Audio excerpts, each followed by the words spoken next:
안녕하세요 여러분, 반갑습니다. 이웃집 오언니입니다. 지난 시간에 이어서 수학 이야기 계속 해나가 보도록 하겠습니다. 지난 시간에 말씀드렸던 이야기 다들 잘 기억하고 계시죠? 제가 첫 번째로 스스로 학습, 주도적인 학습으로 문제 해결력을 키우자라고 말씀을 드렸고요. 두 번째로 공식 아닌 개념 말씀드렸어요. 네, 이 개념 말씀드리면서 만만해 보이는 연산 절대 만만하게 넘어가시면 안 된다고 말씀드렸어요.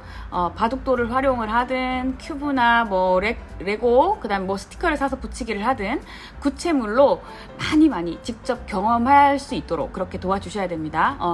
잘 넘어가는 것 같지만 아이들이 숫자가 커지면 또 혼란이 온다고 말씀드렸어요. 네. 지난 시간에 못다한 이야기 잠깐 부연 설명을 드리자면은 우리가 생각하기 쉬운 우리가 생각하기에, 엄마들이 생각하기에 쉬운 연산이지만 실제로 아이들은 이 숫자가 커지면은 자릿수에서부터 혼란이 오거든요. 3학년 2학기에 2자리 곱하기 2자리가 나와요. 그때부터 아이들이 혼란을 느끼기 시작한다고 하더라고요. 왠지 어른들이 생각하기에 뭘 여기에서 혼란을 느끼나라고 생각하실 수도 있잖아요. 실제로 거기서부터 어려움을 겪게 되고, 그러다 이제 나눗셈이 나오면서 그때부터 주저앉는 아이들이 생긴다고 하더라고요. 네.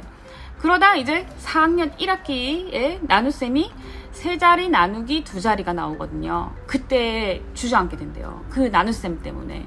이 연산 때문에 주저앉는 일이 생기게 해서는 안 되겠죠. 네. 이게 나눗셈이 안 되면은 최소공배수, 최소공약수, 최대공약수 이거 안 될 거고, 분수가 안 될 거고, 이 사칙 연산 때문에 다 모든 수업이 주저앉게 되는 거예요. 네. 이런 불상사를 막기 위해서는 연산을 절대 만만하게 봐서는 안 된다라는 거를 말씀드리고 싶고요. 이게 사실 교과 과정이요.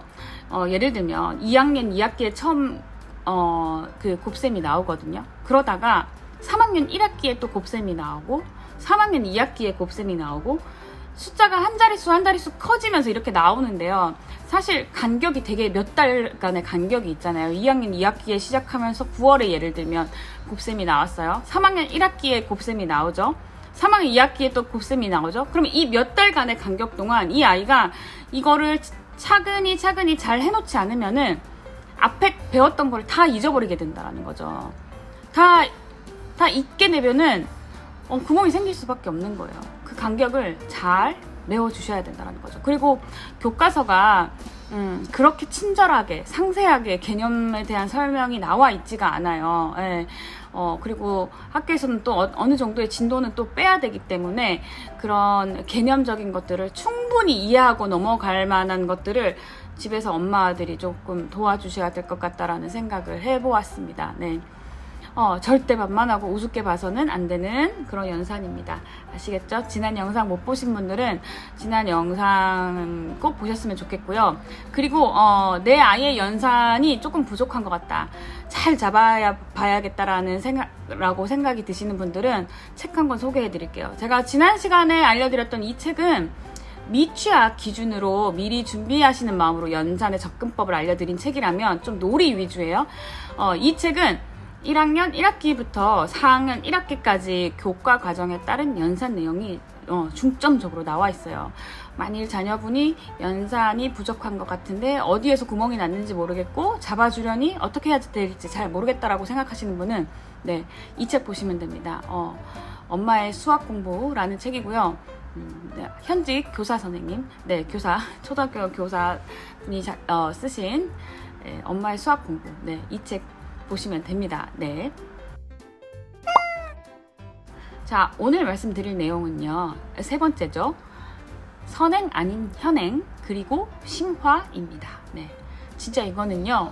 물론 첫 번째, 두 번째의 것들도 전문가들이 다 강조를 하고 계시지만 이것 또한 모든 전문가들이 정말 강조하시는 부분이에요. 선행하면 절대 안 된다라는 거죠.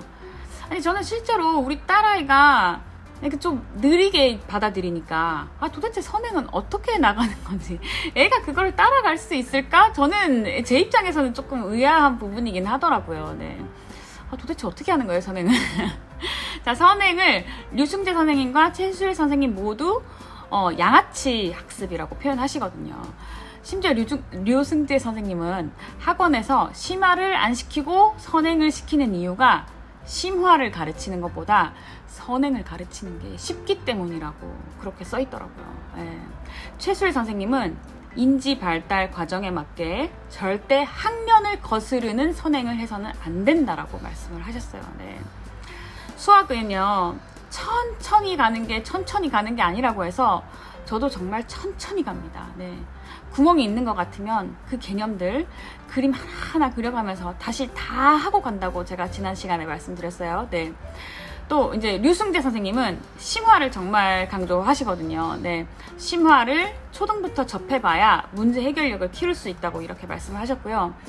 어려운 문제를 혼자 끙끙 알아봐야 된다고 그렇게 말씀을 하셨어요. 네. 최수일 선생님은 요즘 막 사고력 수학 막 이렇게 따로 하잖아요.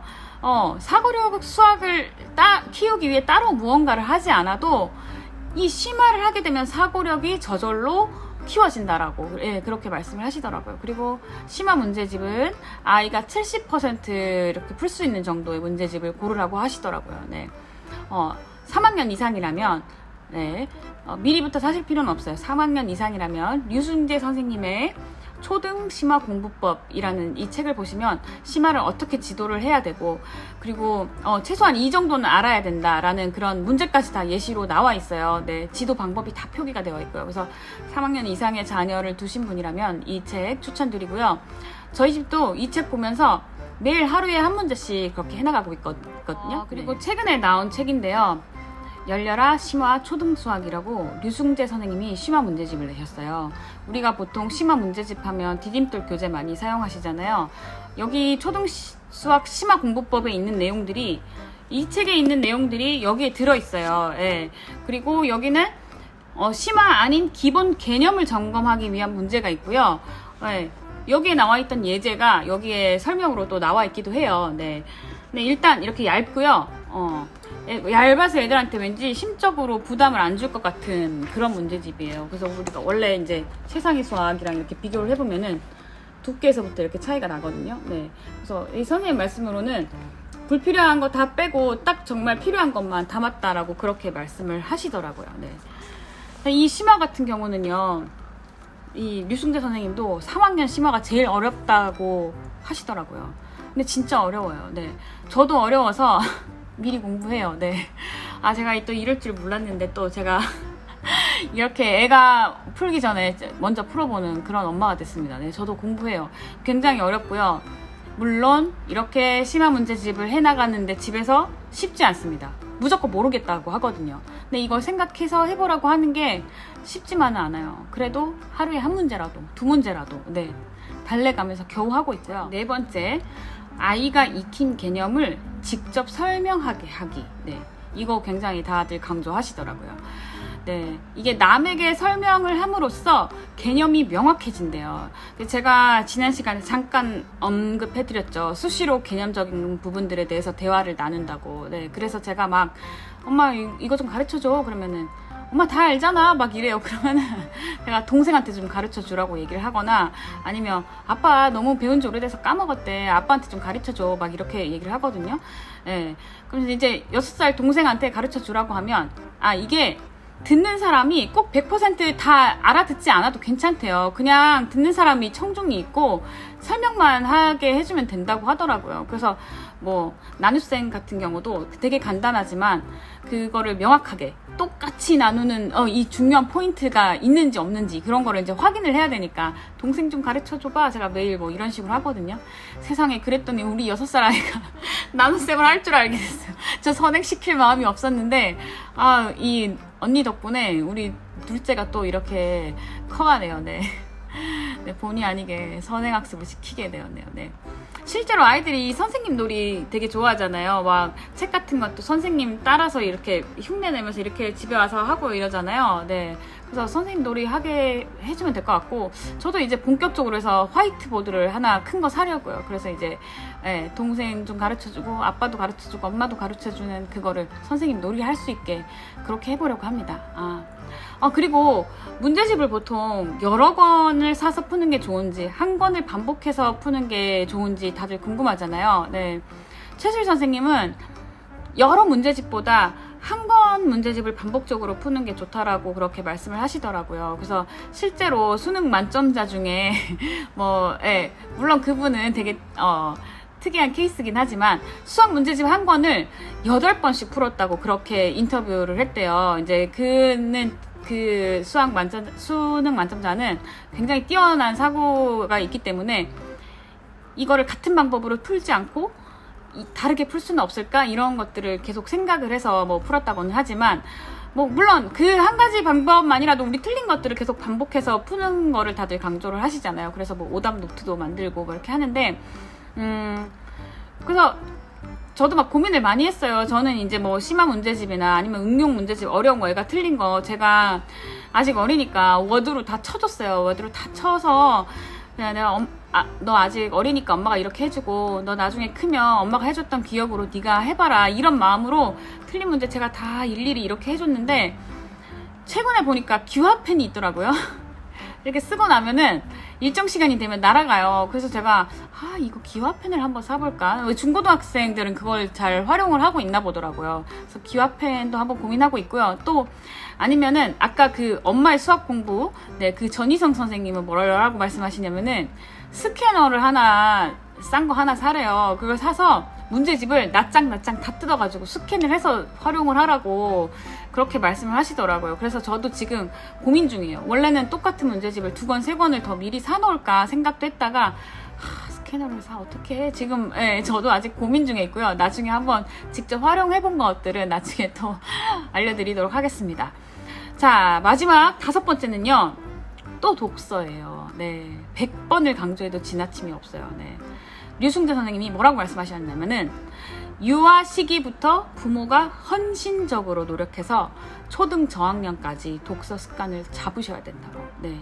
독서 습관을 만드는데 모든 에너지를 쏟기를 추천한다고 이렇게 써 있더라고요. 네. 책 읽힙시다, 우리. 네. 책 읽히셔야 됩니다. 자, 마지막으로 제가 공부 정서 강조해서 말씀드렸죠. 네. 완전 학습 바이블 이 책이에요. 네, 이 책 안에 그 공부 정서에 관한 내용들이 있고요. 그리고 완전 학습이라는 생소한 용어가 있으실 텐데요. 이 책 안에 다 상세하게 쓰여져 있고요. 어떻게 하는 것이 완전 학습인 건지 잘 나와 있어요. 네, 시간 관계상 이렇게만 소개해 드릴게요. 꼭 읽어보세요. 네, 어떻게 해야 되는지 감이 잘 잡히실 거예요. 네. 저희 애가 7살 적에 어린이집에서 부모 참여 수업을 한다고 해서 가봤더니 원어민 영어 수업을 하고 있더라고요. 그래서 제가 수업하는 걸 뒤에서 이렇게 지켜보는데 우리 딸이 하나도 못 알아듣고 앉아 있는 거예요. 원산만 이렇게 보고 있는 거죠. 그럴 수밖에 없었어요. 왜냐면은 제가 그동안 집에서 노출해준 게 하나도 없었기 때문에 그건 당연한 결과예요. 그런데 친구들은 막 눈이 초롱초롱 해가지고 이렇게 다 재밌게 수업에 참여를 하고 있는데 우리 딸만 그러고 있는 모습을 보니까 제가 참 짠하더라고요. 그래서 제가 집에 와서 너 영어 시간 진짜 재미없고 힘들었겠다 그랬더니 그랬대요. 괴로웠대요. 그 아이 7살 아이 표현으로 그렇게 괴로웠다고 얘기를 하더라고요. 제가 그래서 그때부터 이제 엄마표 영어를 하기 시작한 계기가 그건데 제가요 수포자였으니까 그 마음을 알아요. 이게 수업 시간에 하나도 알아듣지 못해서 딴 생각만 하면서 그 수업 시간을 때워야 하는 그 마음을 안다고요. 그 괴로운 마음을. 네. 실제로 어느 선생님이 그러시더라고요. 4학년만 되어도 수학 시간에 아이들이 그림을 그렇게 열심히 그린대요. 포기해서 그러니까 그림만 그리고 있는 거예요. 못 알아들으니까. 그래서 제가 제 딸은 그 괴로운 걸 다시 겪지 않게 해줘야겠다라는 그런 생각이 들더라고요. 네. 실제로 우리 딸과 제가 그런 얘기를 나눴어요. 네가 이 매일매일 수학하는 게 또 이게 심한 문제집, 어려운 문제집 하는 게 힘들지만 이게 어렵다고 포기를 하고 하지 않으면은 네가 그때 영어 시간에 몰라서 그냥 멍하니 있어야 되는 그 상태가 올 거라고 제가 한번 얘기를 해줬더니 그건 하기 싫다는 거죠. 네. 자기도 그 괴로운 기억이 있어요. 네. 그래서 제가 좀 도와주려고요. 제가 귀찮고 힘들지만 어쩌겠어요. 해야죠. 네. 그 아까 말씀드린 전희성 선생님, 그 선생님 책 중에 엄마가 알아야 아이가 산다 이런 책이 있어요. 그 책에서 전희성 선생님이 뭐라고 하시냐면 현직 교사라고 말씀드렸어요. 네네. 쉬운 초등학교 공부도 혼자서 못하는 아이가 중고등학교에 가서 그 어려운 공부를 해낼 수 있겠습니까? 성적이 좋지 않더라도 섣불리 학원에 보내지 마십시오. 한번 사교육에 의지해서 공부하기 시작하면 스스로 공부할 줄 모르는 아이가 되고 맙니다. 아이를 평생 사교육에 의지해서 키우겠습니까? 공부는 결국 혼자 하는 것이고 혼자 공부할 줄 아는 아이가 좋은 성적을 거두고 훗날 성공을 할 수 있습니다. 초등학교 시절은 혼자서 공부하는 방법을 터득할 수 있는 절호의 기회이자 마지막 기회입니다. 지금 당장 사교육을 그만두고 자기주도 학습 능력을 길러야 합니다. 라고 말씀을 하셨어요. 제가 지난주에 저희 딸이랑 매일 도서관에서 오전 10시부터 해서 한 오후 4시 40분 정도까지 한나절 내내 도서관에 있어 봤어요. 우리 딸이 5시에 태권도를 가는데요. 태권도 가기 전까지 그냥 계속 도서관에 있었던 거죠.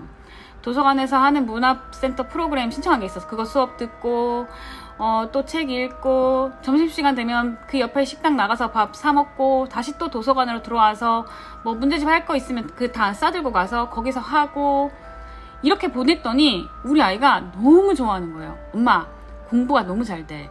이제 매일 도서관에 와서 하자 막 이러는 거예요. 그리고 자기가 스스로 뿌듯한가 봐요. 집에 와서 아빠한테 막 자랑하는 거예요. 아빠 나 아침부터 태권도 가기 전까지 도서관에만 있었다? 이러면서 막 자랑을 하는 거예요. 막 어제는 아침에 저를 막 껴요. 엄마 도서관 가야지. 도서관 가서 공부해야지 이러더라고요.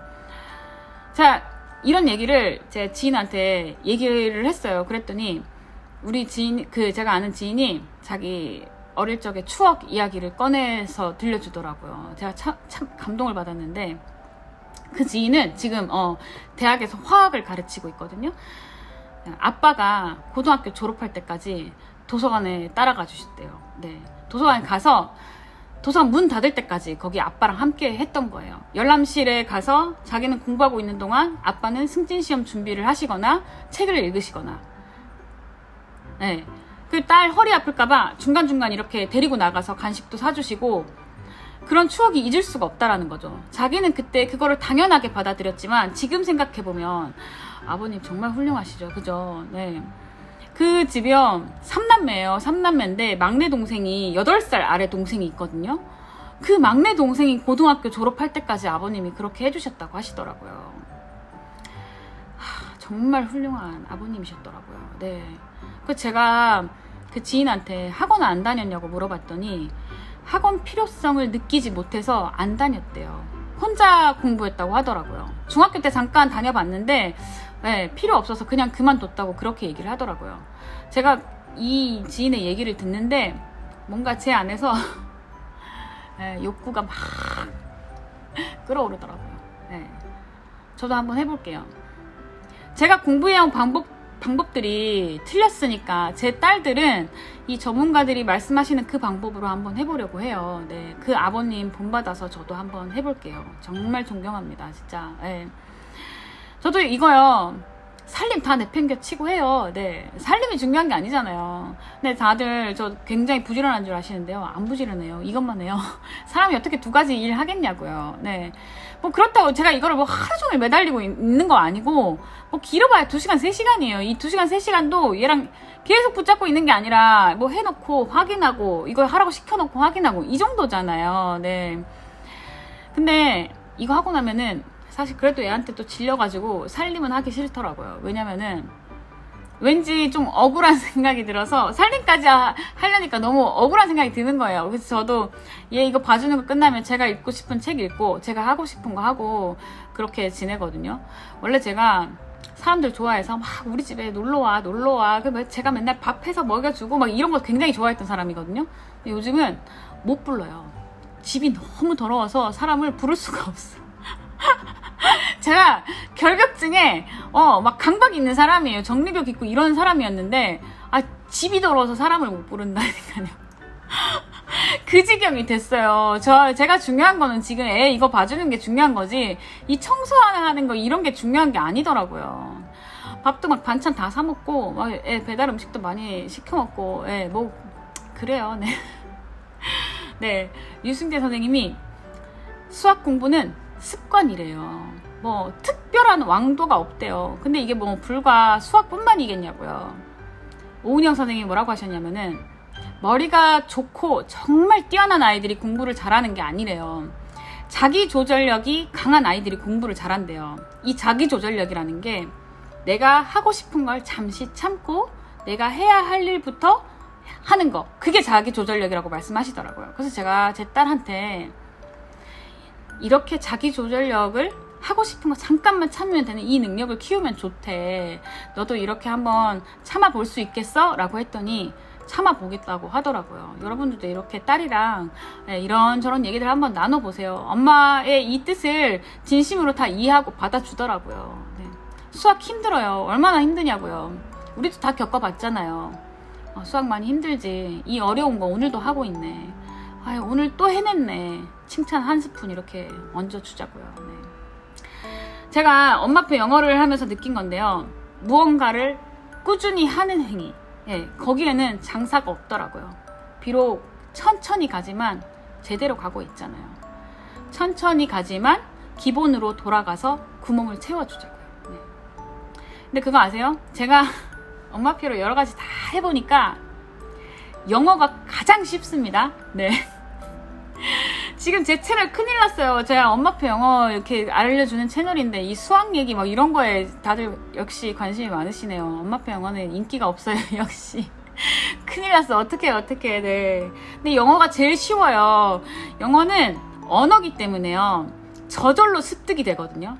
제 말 믿으세요. 진짜 수학 이런 거에 비해서 영어는 진짜 쉬워요. 그냥 틀어주기만 하면 되고 읽어주기만 하면 되는 게 영어예요. 그 가장 쉬운 것부터 의지하지 마시고 한번 해보셨으면 좋겠어요. 네. 아시겠죠? 제일 쉬운 것부터 저랑 해보시는 겁니다. 네. 아시겠죠? 네. 오늘은 여기까지 하겠습니다. 다음 주에 주제 뭘로 해야 되는지 미치도록 한번 고민해보도록 할게요. 시청해주셔서 감사합니다. 네. 다음 시간에 뵐게요.